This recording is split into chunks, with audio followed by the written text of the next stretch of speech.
Mexico is now the 11th largest economy in the world and establishes herself as an upper middle income country.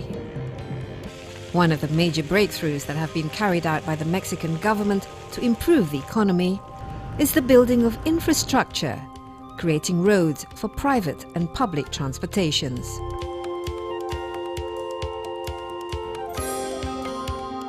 Mexico City, for instance, has an extensive network of public transport with affordable fares. The metro and many public buses provide efficient mass transport for a large city that is constantly on the move. Something that we can learn here in Indonesia, where public transportation and lack of infrastructure are a never-ending headache. I asked Mexico's Minister of Economy, Ildefonso Guajardo, what makes the country's economy on the right track.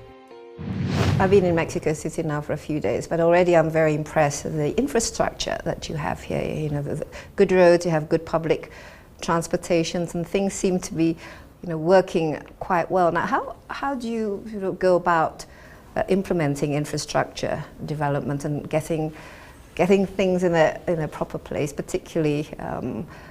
I suppose I'm thinking of the private and public partnership, because this is something of a problem in Indonesia, just getting infrastructure literally off the ground. And in today's world, if you want to be part of the global trade flows, you have to have a very good logistics to transport merchandise and people.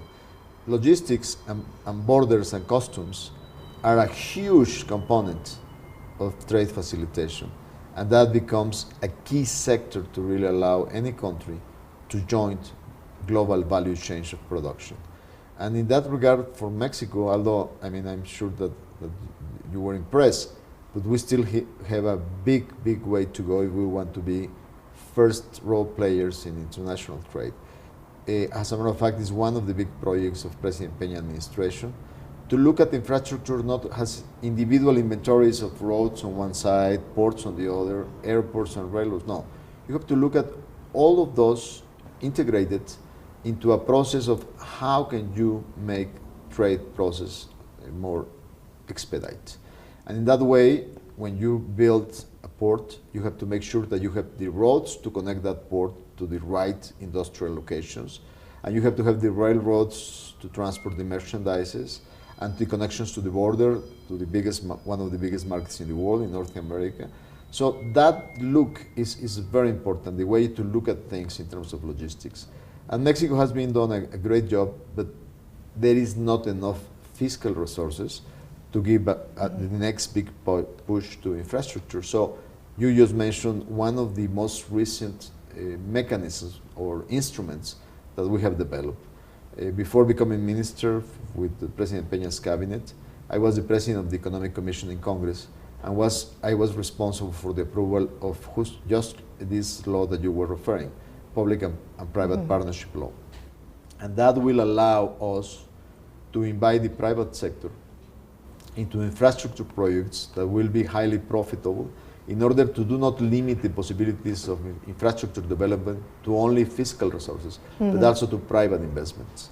And in the 10 months that I have been in office, I have been talking to a lot of foreign investors from very important companies around the world that want to invest in Mexico in port facilities, that want to invest in Mexico in infrastructure projects that are highly related to foreign trade. How will it affect because I understand even though Mexico is doing quite well economically and one of the largest economies in the world, income equality is still a problem.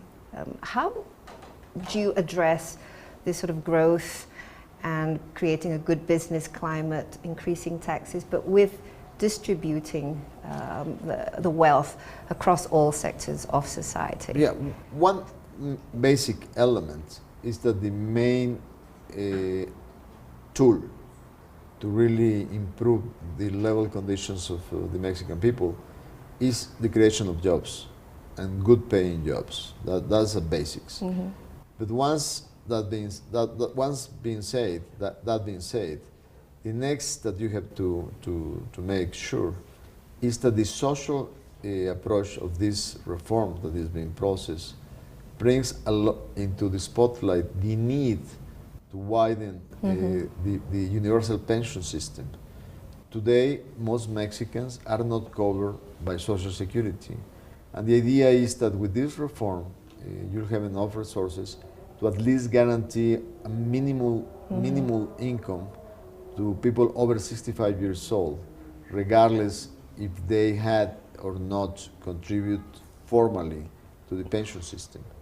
It's a matter of trying to improve equality. At the same time, for the first time in Mexican history, an unemployment program is going to be introduced. Mexico is the only country in the OECD countries that we don't have an unemployment system and a severance payment. And it's going to be introduced in a very transparent way. We don't want to encourage permanent unemployment collection. The idea is if you were a formal employer for the last 2 years and because of the turndown of the economy you were unemployed, you will have the right to get a payment, unemployment payment for 3 months to allow you to look for the next job.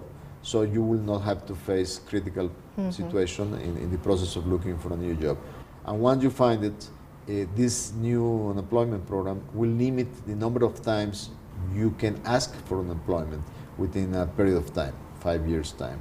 So it is a way to introduce a new benefit, but at the same time make it without burdening the budget too exactly. much. No, and not creating the wrong incentives, as some developed countries that you know create like a permanent unemployment users for a long time. So they become professionals of collecting unemployment. The welfare payments. states. Yes.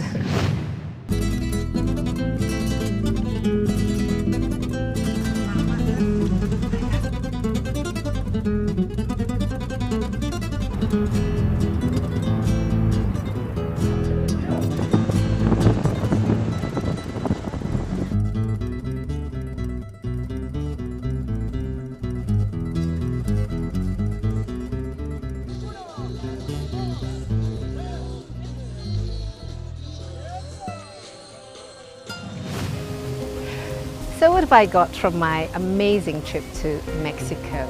Well, this is certainly a land of many riches. It's rich in history, in traditions, in cultures, in the many ethnicities of the people. Moreover, it's rich in art and also in music and of course in the food. But what impresses me most is that the people here are so warm and friendly that makes any visitor coming to this country feel very welcome. And that's all for this episode. Don't forget to join me next month when we meet another figure who makes a difference to our lives here on Face to Face with Daisy Anwar, bringing you the world.